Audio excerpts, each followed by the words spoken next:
LA All the Way with Kevin Kreider. We deep dive into the life of the man behind the screen, beyond the glitz of Bling Empire and the success of the Traitors, and his recent movie, Asian Persuasion. Kevin, born in Seoul and adopted into a German-Irish family in Philadelphia, faced early challenges being bullied for his Asian identity. Today, he's a global face challenging stereotypes and redefining his narrative. Do I have the tools to be able to manage the world? Because the world isn't always kind. It's a little cruel, right? From the runways of New York to the dark alleys of substance abuse, Kevin's journey took a turn. Sobriety became his redemption, and the fear of missing out led him to create Sans, a drink empowering the sober lifestyle, which he is now divested of as he focuses on his passion of creating a comic book. In this episode, we explore Kevin's insights on mental health, his business ventures, his faith in luck, and his love of acting. Join us for an honest and funny conversation with a true creator. It's an inspiring ride, with Kevin passing the power with me, Paige Parker, one episode at a time.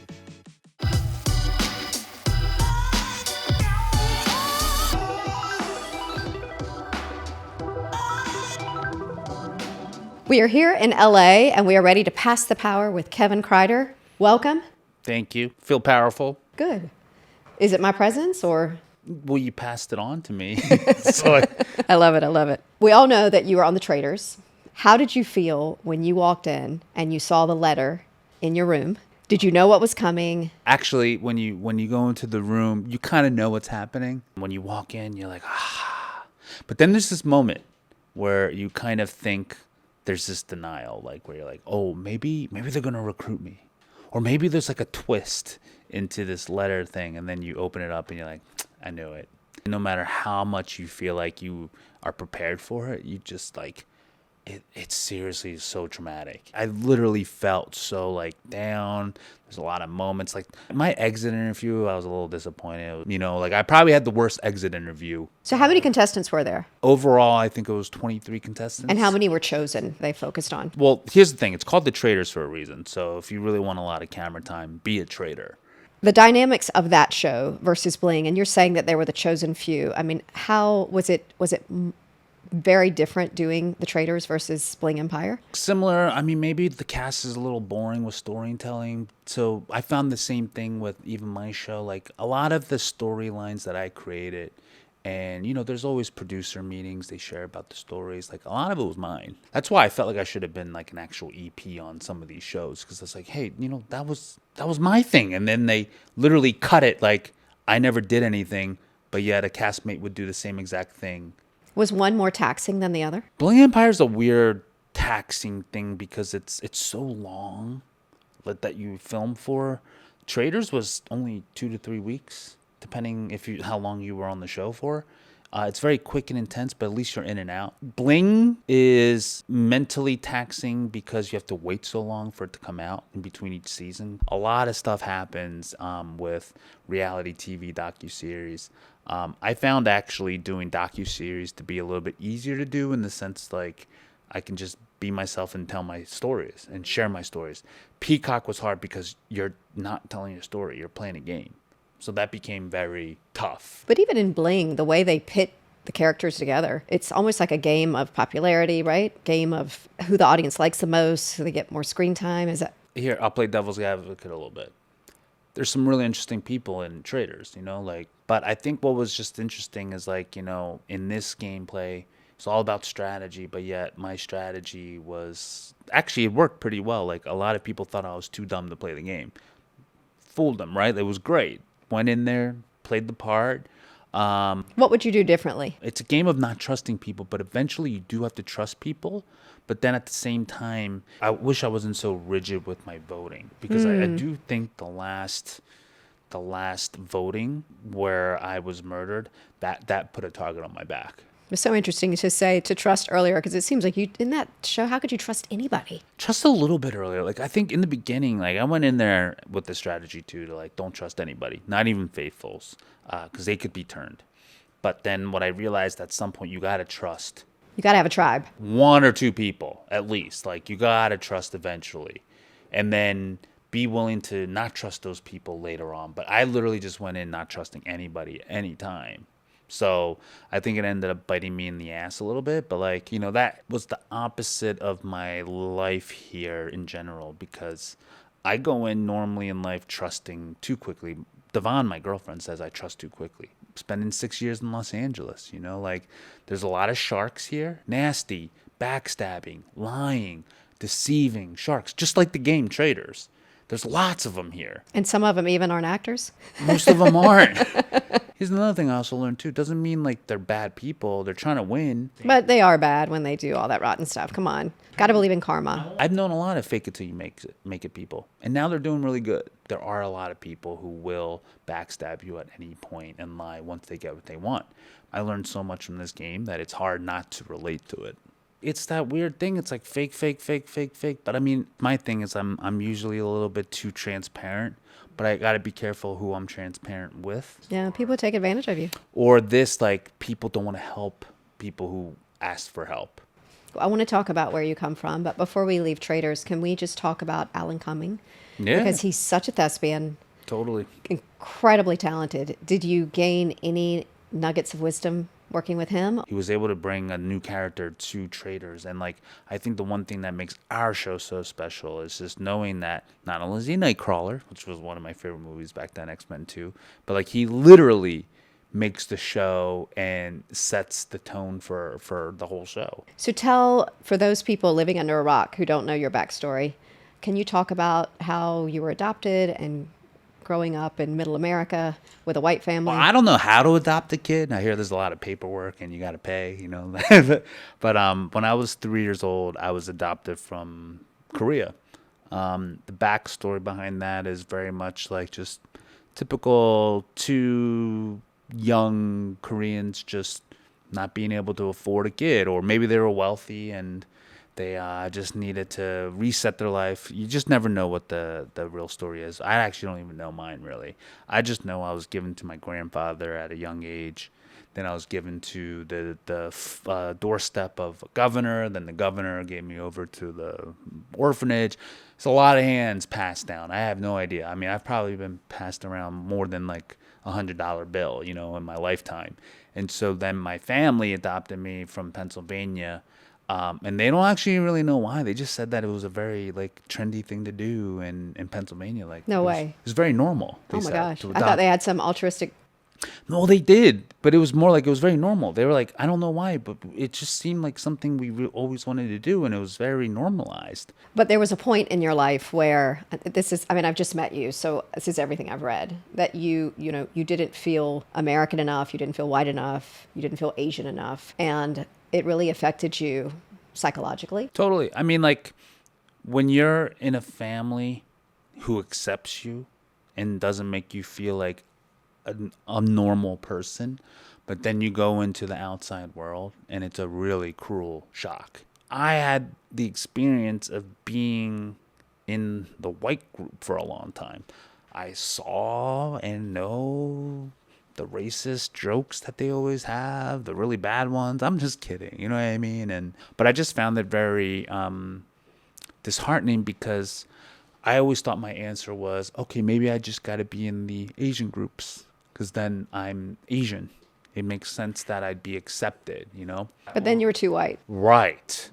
And I didn't know enough about their cultural things. Like even today, being an actor in Hollywood, having to pivot around in my career, it's like, oh, what do you mean you don't know Kung Fu or Wushu, or you can't speak Korean? You can't speak Korean? Or you need to know another language. It's like all these things that you're not in Asian Hollywood and acting. You're not this. But yet, being Korean adopted, it's like you have no identity. If anything, it's been a lot of people taking Asian roles, away from Asians, and then, can't go the other way around as much. But the documentary that you were a part of, I think it was called The Ugly Model. The Ugly Model, yeah. You were the perfect person to be a part of that, right? Because it was talking about the kind of the stereotypes that go around the Asian male. Totally. And has it evolved? Because I know that was 2019. Are things better now, or? Oh my gosh, it's so much better. But that's what I always tell media and tech people. And look, there's a big crossover in Asian acting, media, tech. I always try to share with tech people how important media is, because now, as tech founders and people who have like a lot of disposable income, you're now seen as cool and sexier than you were 7 years ago. Since Bling Empire came out, changed the landscape for, I know, thousands of Asian guys, because their girlfriends message me and say, oh my gosh, my boyfriend is Asian and, he felt this way. Or like other girls would DM me and say, you know what, I need advice. I broke up with my Asian boyfriend because everybody was making fun of me. This poor girl got basically bullied into breaking up with her Asian boyfriend. And, they eventually did get back together because of what I presented to her. And it was great. And so that's why it changes, right? That's fantastic. I'm so glad that was your answer, as opposed to it's still the same or worse. Because it's amazing how quickly media changes culture. Very fast. Happens so fast. And I feel like there's so many great things coming out of Asia when you look at like K-pop and so many of the Japanese dramas. And I mean, people everywhere are listening and watching, and it does make people kind of have a different mindset. Yeah, and it's beautiful. It's beautiful to see all these cultures and everybody coming together. I just hope we can eventually kind of come together, kind of like the black community, the white community does, and just celebrate, just because, we're all in this together. Unfortunately, I think the way things are headed in the U.S. right now, I'm not optimistic, but that's another podcast. So let me ask you about Devon.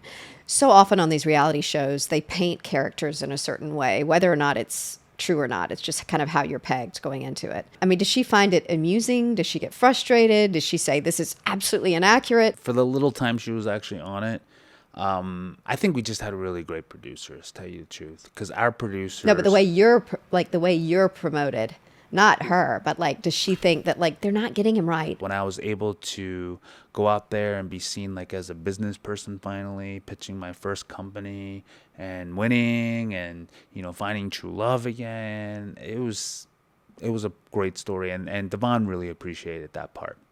Well, the true love, can you tell us, how are the dynamics now with the two of you? So different now. So when she first moved here with me, it was like we were just dating, 2 kids back in love, and the whole future was in front of us. And then a lot of things changed, right? Very quickly in a year. Bling was canceled. My friendships with the cast crumbled very quickly. Crumbled. Yeah. Death in the cast, with Anna Shea passing, and it got really, really hard in 2023 for us. We were starting a new business together. Can you tell our listeners and viewers about Sans, what it is? Yeah, sure. So Sans is my beverage company that the whole mission was to empower and normalize sobriety, and to have something for anybody who doesn't want to drink, to have something. I love it, because I read that your FOMO led you to start it, right? Yeah. You wanted a drink. I mean, Yeah. Once you were dry and clean, you were like, I want my own drink. I want my own drink. And I was like, a lot of these people, like the Gen Zs, talk about authenticity. I was like, you can't get more authentic than this, So it was really something meaningful for me, and I wanted it to be out there in the world. And she totally supported me. And that was part of building your own brand, right? You Yes. realized that you can't just kind of go from reality show. There's got to be something else. Yes. I always tell myself this. I'm like, you know what? The money I make from the shows, acting, I'm going to put it in another business or brand, because that's what you're supposed to do, right? And actually, my acting and media stuff has been supporting all the businesses. Other stuff? And it's been driving me crazy. Ah. It's been driving me insane, because I'm like, if I really looked, I spent hundreds and hundreds of thousands of dollars trying to build these businesses and invest in things, and it's like it goes nowhere. I keep spending more money. So Sans is kaput? No, Sans, we're just giving it back over to our manufacturer and co-packaging partner. We weren't able to fulfill the rounds that were necessary to excel the business the way we would like to. It would have been a very, very, very slow growth. And then the business itself has changed, the beverage business, that is. And it's all been about how much can you lose to hopefully get acquired someday. And we're talking about multi-million dollars worth of business, like you have to be doing a year. And I said to myself, is this something I want to go through, or should I just give it over to my co-packaging company that does this already?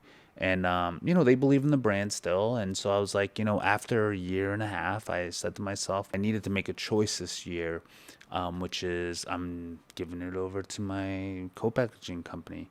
It's still around. It's just that I won't be acting in it full time like I was, and shifting back to what's been given the biggest impact and what's been doing the most for me, which has been my acting, producing, media career. The lesson here is, if you want to go down this route, make sure it's full time, like as in sense of like you're okay financially for the rest of your life, because this, you might be pouring everything and every dollar in for a while in beverage, because beverage out of the whole consumer packaged good industry is actually the hardest. And it was taking you away from your acting. Yes. Can you tell us about Asian Persuasion? This was the movie that you were in last year. Yeah, the movie, it was my acting debut. It debuted in the Philippines and Soho International Film Festival. We won an award already for the audience choice, which is fantastic. So scripted is your way forward? Scripted is still my way forward. I mean, like, it's weird because unscripted keeps coming up in my life. It's really hard to break out of it. Like,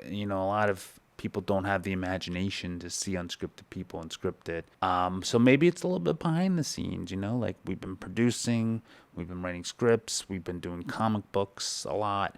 Comic books? Yeah. I didn't see that online. Tell us. I know, because it's not out yet. But breaking news. Yeah. Right here, pass the power. Actually, I haven't really shared this with anybody, so I don't know when this will come out. But we're set to release our first comic book online. Who's we? It's Webtoon Originals and I. So I have an original comic book with Webtoons. It's the largest comic book platform online right now. How did you get into comic books? In the pandemic, I learned a lot about myself and Chinese astrology, and then I visualized this world and this storytelling, and it was just really cool, because then when I pitched it around, it was like, man, everybody was so interested in that, in the property. And my friend led me to Webtoons, and they immediately saw potential. And it's a physical comic book? So it could be. They just actually signed a distribution deal with Penguin, I believe. So, but it's all online. They're the only comic book platform I feel has mastered making money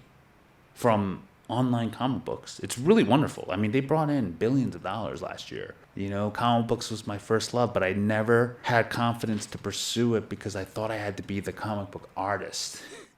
Little did I know that I could be the creator, producer of something, a visionary of it, and still be in comic books. So, like, this is my first foray and like entry into comic books, and it just so happened from childhood dreams and passion. And so is your vision that this will ultimately be produced into a movie, maybe? I envision TAEJIN to always, that's the comic book name, the title. What is it? TAEJIN, that's my middle name. So that's spell it. TAEJIN. TAEJIN, and it's Korean. That was my birth name, and so I always envisioned TAEJIN to be a TV show, a cartoon, a movie, TV. Like, that was actually my first goal. But I was like, hey, like, this is much easier route for me. It's gonna be luck. Asian Persuasion was lucky. Do you believe in luck? Of course, I'm a pig. So pigs in Chinese astrology are a the monkey. Luckiest. You're the funny one. I'm the monkey. Devon's a monkey. Yeah. Yeah, you're goofy. Yeah, kind of goofy. Yeah. But I always feel like luck comes to the well-prepared. Look, I think for me, luck has been on my side a lot. And also unlucky stuff. Like, I've had a lot of unlucky stuff too, but like recently in the last few years, like, been so lucky. But I do agree with you. You have to be prepared for it, but you also have to be willing to accept it. Just open, because it will stop, and then you have to be ready for that, right? Well, yes, it's that fear that it'll stop. Yeah. But also, too, I get to a point now where sometimes you have to say no to some stuff. Mm-hmm. And to me, that feels like, I'm like, crap, was that a good choice? But that's healthy, though. You have to know what to say yes and no to, right? And I think that's part of luck, too, because you don't actually really know. Oh. It's almost like a VC. Like, hey, you passed up on the first round of Uber. Wow, you could have been a billionaire right now, Could have been like shucks. Yeah. Oh, shoot, wow. Well, for those people listening and watching, let's help them with some luck. Can you just talk a tiny bit on why it's important to control your IP? Many, many times, it's too far down the road that you realize, oh, shit, I don't own this. Yeah, look, I think that's a balance of when do you get lawyers involved to write contracts out for you? When do you not, right? Somebody once said something really interesting to me, which is this. It's like contracts only keep dishonest people honest, or basically contracts don't mean shit, even to the rich. You can have somebody who's really wealthy disown a contract just because they know you can't afford to lawyer up. You know, my comic book, like, I don't have control over like if this turns into a TV show or not. But the thing is though, I'm in really good hands with them. And so I know for the next one, it'll help me for the next thing. You have to be almost at a certain stage before you have the kind of the credentials to be able to say, hey, look, this is how it's going to be. Yeah, you need credibility. You go in there, you get lucky, somebody believes in you. Even if it's not really great and you suck for a while, it's eventually you're going to get back on top, I believe. Interesting, before you were talking about how now the acting is what's paying the rent. And I saw online, and I'm sure it was absolute clickbait, it was the Daily Mail said that you made less than a UPS driver on Bling Empire and you couldn't afford a car. Well, so it is kind of clickbaitish. Well, I can't remember the article itself, but it said the average now is about $150,000 a year. So people think it's low and they're like... No, the UPS workers, on average, from what I saw from that article and what I was told is, and if it's true, they make more and they get benefits. And I'm like, we made less from Bling Empire. So what did you learn from that? Did it change when you went into the Traitors where you were a better negotiator, or it's just a way, it's a mark, a rite of passage? When I say I can't afford a car, I'm actually just being smart with my finances. Like, I want to make sure I'm good for a year if nothing happens. I can live exactly how my life is. It's exactly where my life is right now. I have a little bit of a savings. I have comfort where, like, I know that I'm good if no job comes in for a year. Then I got to start looking. But in the meantime, I realized that all of these small jobs, yes, like, I just have to work a little bit harder and more with people. That's all. Like, you know, I have to go to San Francisco, do a speaking event. It still pays the bills. It pays the bills so I don't have to do other stuff. I can spend time working on my comic books. I can work on my movies and TV stuff. I can travel to meet other investors. And, you know, like, I get that flexibility now. You can do a lot with $150K in Los Angeles. You really can. You don't need that Lexus or that BMW, you know, like, just Uber like me once in a while, or like stay central, you know. I have practical advice. Yeah, I have a 1-bedroom, but my amenities are sick and I bring all my work stuff there so I don't have to travel. We cook at home most of the time, you know. We fly coach, you know, like it's just practical stuff. Like, all my clothes are free, most of them. Wow, if most of my clothes were free, it would save quite a bit on the wardrobe. Yeah, trust me. Like, it's funny I say that now, but like now we're actually starting to spend money on clothes because I realize that, hey, you know what? I kind of like certain brands, and I'd rather just not always have to tag them and just buy it and wear it, you know? So you're living in a place which is super competitive, crazy. Do you practically think about your mental health? I mean, is it something that you keep in mind? Every day. You know, Devon and I actually had this conversation recently. We were letting Hollywood, the judgment, like the disrespect from our communities and everything, you know, and that really was something that affected our mental health, because it was very crazy how up and down this last couple of years. When you were talking about the ups and downs and how drastic it is, I think that makes it even more important for you to have that mental health focus, because so many people don't. And then, like, getting canceled had to be so hard, and you can just see people just spiral. It was really hard. And so that's why I say, like, thank God I had my sobriety. Thank God I had a woman that was standing by my side, because, like, we had some really, really, really hard times that we didn't think we were going to make it, actually. And now we realize, wow, we let Hollywood control us. We're taking that back. They can't dictate how we feel about ourselves. We know our worth. I know my worth. Actually, just only recently I realized, man, I've been trying to do too much for other people. Stop trying to help other people first. Help yourself. Help us. You know, and I'm like, absolutely right. You know, I'm so focused on other people, trying to help them out. I keep my group close, so I'll do favors for them because it's reciprocal, or I value the person that they are because they're still around, and there's no Bling Empire around right now. You know, I really want to ask you who's not around. the people that aren't around. Look around. I know. You can see on my social who's not around anymore. But I will say the one castmate that has been around has actually been Christine Chu. So, like I know it might be surprising for a lot of viewers, but if you watch all the way to the end of the season 3, you can see we've really bonded a lot, and she's been around, and it's been great that way. Well, I think she was painted pretty harshly, but I met her at New York Fashion Week last year at a Tom Ford dinner, and she was so incredibly nice. Yeah. And then I just think when we watch these reality shows, you really don't know. Don't know. I mean, like even with Traitors, which is like kind of like a very white audience show, right? There's going to be some harsh judgment, and it would just be nice to have a little bit more of that respect. You know what I mean? And realize like, man, I'm going out there doing the dirty work you don't want to do. But there's an innate human flaw in people. My husband and I spent 3 years driving around the world. We visited 116 countries, and people everywhere thought they were better than somebody else. Like if you're in one country, they'll warn you about the next people, and those people will warn you about the next. And, an actor has to feel better than somebody. So who's it going to be? The reality star. Yeah, so it's true. It's a flaw. The thing is, though, I'm here for the long run. And so that's why I always told Devon, I was like, look, I'll keep doing reality TV until that other acting stuff happens, or the comics happen, turns into a movie. Right. I'm seeing it right now. No, I do too. And I gotta tell you, nothing has been lighting me up more. And it's like I see it now. I'm like, this feels cool. It feels fun. A ring possibly soon. I know a lot of people are waiting for that. The Ring's gonna happen in 2024. Yes. Okay, Devon, it's coming soon. Yes. I love it. Even if I gotta sell all my designer stuff that I got for free. So is there anything we haven't covered that you want to put out there?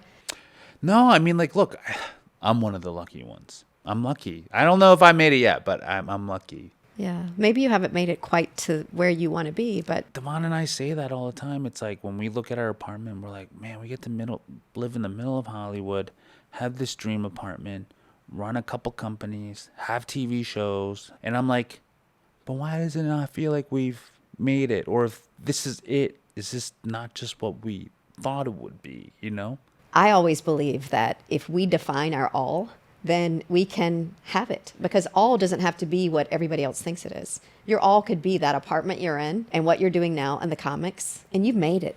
The life I'm living right now, I never even imagined this was part of it. So, yeah, like I said, I feel lucky. 2 final questions. The first is one piece of advice for an aspiring creator. What would it be? One piece of advice for aspiring creator, I think it depends how old you are, by the way, because I think once you get to my age, you kind of cut out exploring, trying things. But I would definitely say the one thing is trying all these different creative aspects. It's like all of this stuff you try might be a year or two leads to something even greater. And I think it's just building skill sets. So I hate that word jack of all trades because it's seen as a negative connotation. But I think once you become a jack of all trades, you can start tunneling in and focusing on something.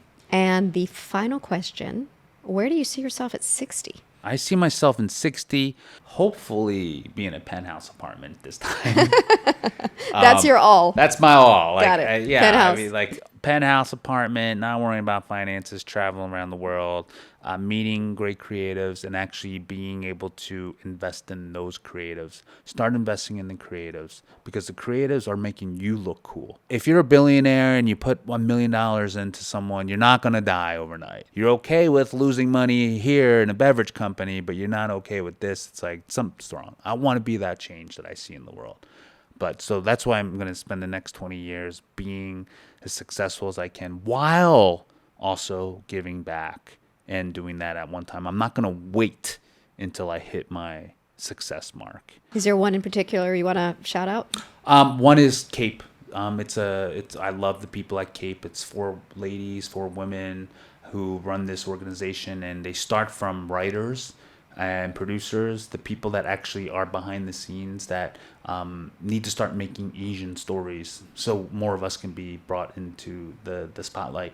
And so they actually make programs for new writers to come in and to get into the studio systems or to learn how to do it themselves. And I love them to death. Because I think that's the thing with our community. It's not that we don't have enough talent. It's that we don't have the finances to make this talent go up. Even though we do have the finances to make the talent shine and produce these things. It's just that our community is not willing to let go of. Yeah, I was going to say that because I've lived in The Singapore money. for 16 years, and I know Yeah. it's definitely the funding. Yeah, like if I hear this one more time from them, what's the ROI? What's the IRRR of this? I'm going to kill the Asian community, you know? When I sit here right now, it makes me feel gross about myself a little bit because I'm like, I'm not trying to tell people how to spend their money. You know, I just hope that their mindset, their hearts change. And it's not just all about ROI.